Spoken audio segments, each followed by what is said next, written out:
E aí, galera, vamos lá para mais uma aula.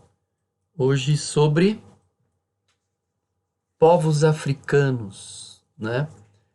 Povos da África subsaariana, abaixo, né? Ao sul. Então, povos do sul do Saara. A gente sabe que o Saara é aquela região norte da África, que possui o maior deserto da, do planeta, e ao sul de toda aquela região estão os povos subsaarianos, não é? Vamos lá.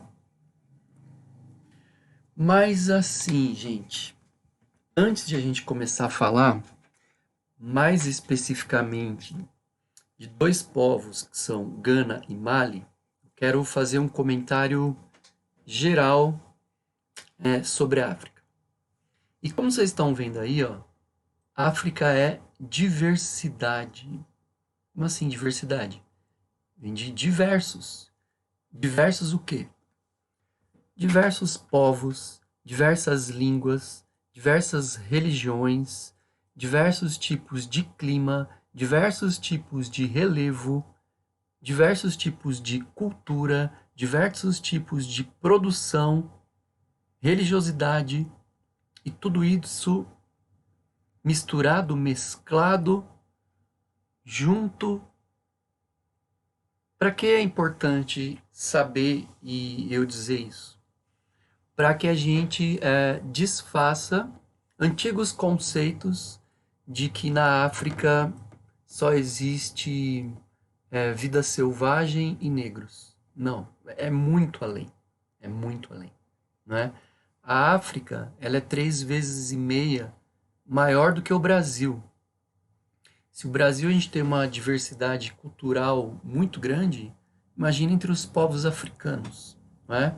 Então, lá na África existem tribos, sim, mas existem grandes comunidades, até grandes cidades, grandes centros comerciais e urbanos. Lá existem sociedades com religiões animistas, tribais, sim, mas existe cristianismo, existe islamismo, existe religiões de culto afro aos orixás, candomblé, às origens do candomblé. Se eu for pensar a diversidade geográfica, grandes rios, como o Nilo, que a gente já estudou no Egito, Congo, não é? Existe o Níger. Se a gente for pensar em termos de relevo, existem lugares que são desérticos, existem lugares que são savanas, planícies, planaltos, rochedos, florestas equatoriais gigantescas e exuberantes, como a floresta amazônica, florestas tropicais, gelo, grandes montanhas, com cumes congelados, grandes lagos, muitos rios, muita abundância natural, o que dá a possibilidade de se produzir diversos tipos de alimento, de climas frios, climas secos, climas desérticos, tropicais, áridos, semiáridos. E a gente sabe que isso tudo influencia na maneira de as pessoas se adaptarem ao seu ambiente. Portanto, se adaptarem culturalmente, criando culturas diversas, múltiplas. Vai muito além daquele antigo preconceito. Ah, floresta, negros. Não, vai muito além disso. Não é?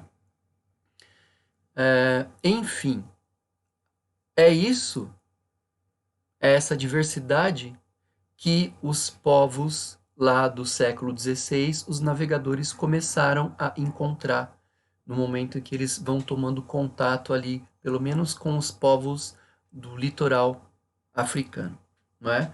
Na cabeça deles eram negros selvagens, mas a gente está fazendo esse adendo, né?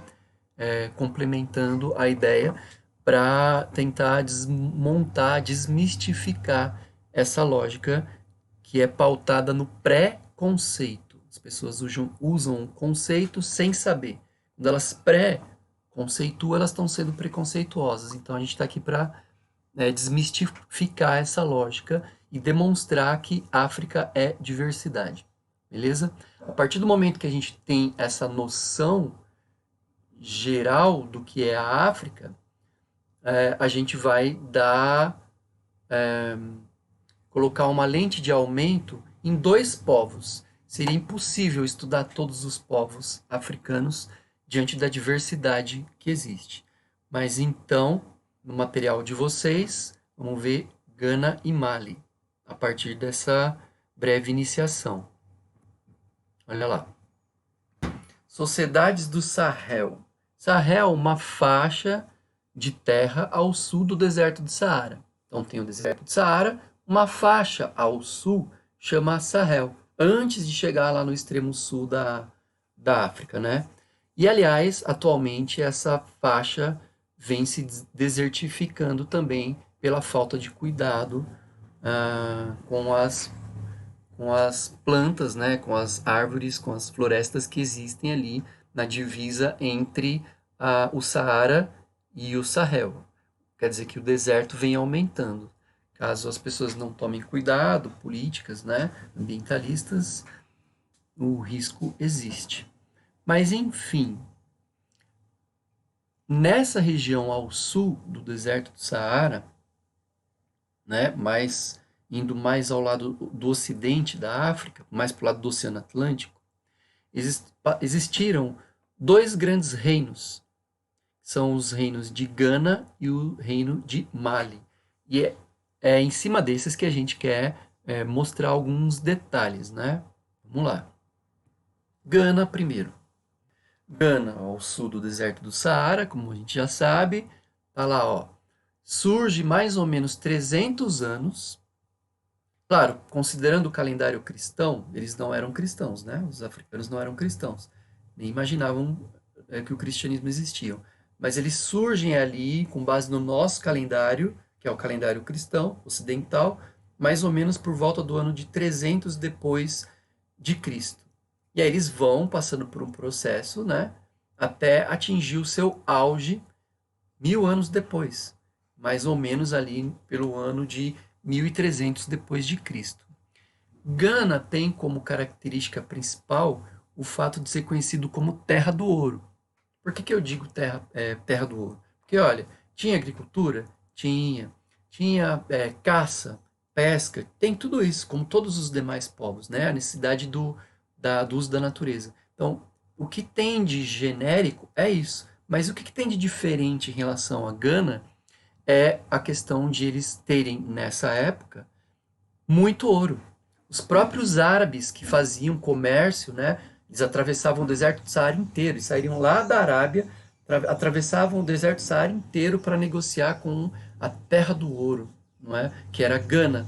Então quer dizer que vocês estão observando uma segunda característica, além da questão do ouro, que é o contato com o povo islâmico.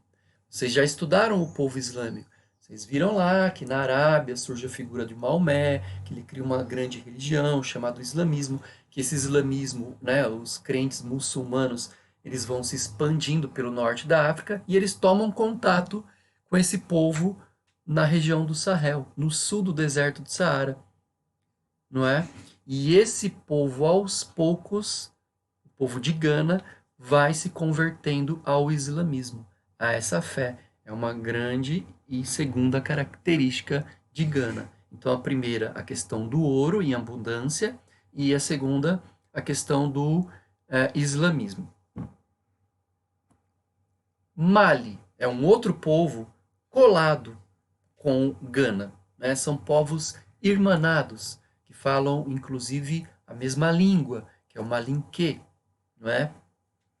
Bom, eles têm o seu auge ali de 1300 a 1500 depois de Cristo, né?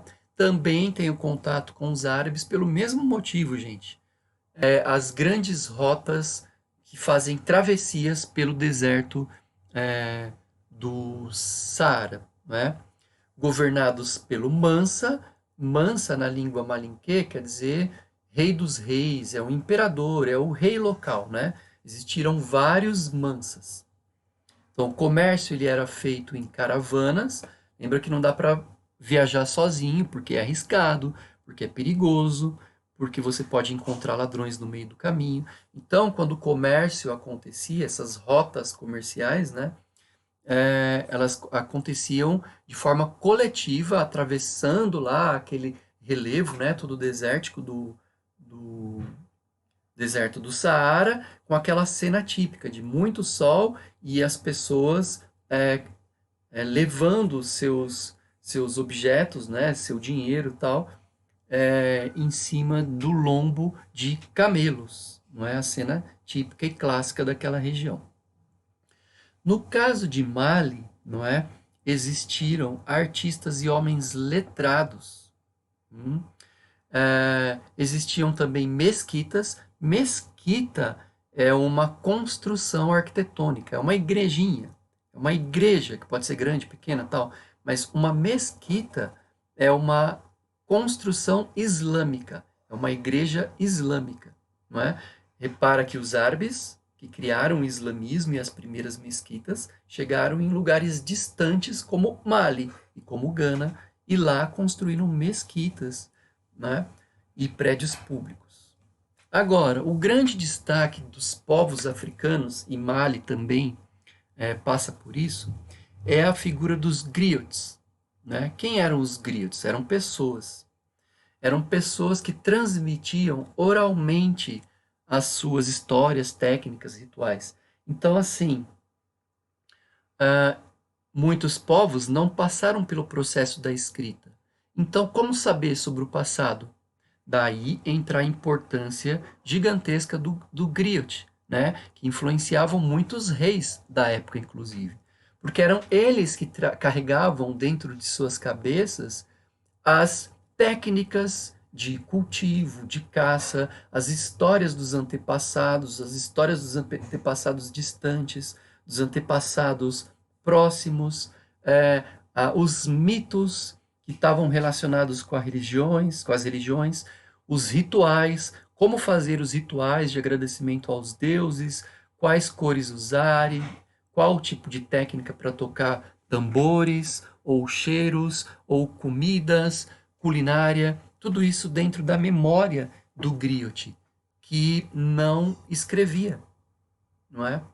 E esse griot, para ser formado, ele era formado desde criança. Então, algumas crianças eram selecionadas, elas ficavam durante 7 anos decorando e recitando dia a dia essas técnicas, essas histórias, esses rituais, para que um dia essa tradição toda fosse passada para as novas gerações, não é? O griot tem uma importância muito grande, não só para o povo de Mali, mas para outros povos africanos também, não é? Aí eu coloquei uma imagem bonita aí do griot e a importância dele diante das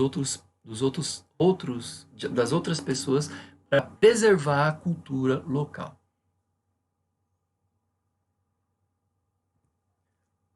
Bom, a gente sabe que não existe só Gana e Mali, mas seria praticamente impossível estudar todos os povos e toda a riqueza e todo o detalhe que existe para cada um desses povos, né? Eu coloquei essa imagem aí para demonstrar a diversidade cultural e, nesse caso, de divisão geográfica desses povos. Muitos povos encontrados desde o século XVI e até os dias de hoje, uma diversidade gigantesca, né? E aí alguns nomes, né? Nagôs, Bantus, Iorubás. Povos que vieram para o Brasil principalmente são Nagôs e os sudaneses, né? Iorubás. As próprias religiões de origem afro que existem no Brasil, como por exemplo a Umbanda, tem origem em divindades Iorubás, né? Coisã, os berberês viviam no norte da África, atravessavam o deserto do Saara, eram povos nômades, né? Congo, Axum, Kush, a galera aqui de Madagascar. Enfim, uma diversidade gigantesca, economia, religião, cultura, relevo, tudo isso muito ligado, interconectado e associado. Em uma palavra, gente, africanos é diversidade. Tudo bem? E é isso então. Espero que vocês tenham gostado. Espero que eu não tenha me alongado muito diante dessa diversidade toda. Valeu aí, até uma próxima. Tchau, tchau.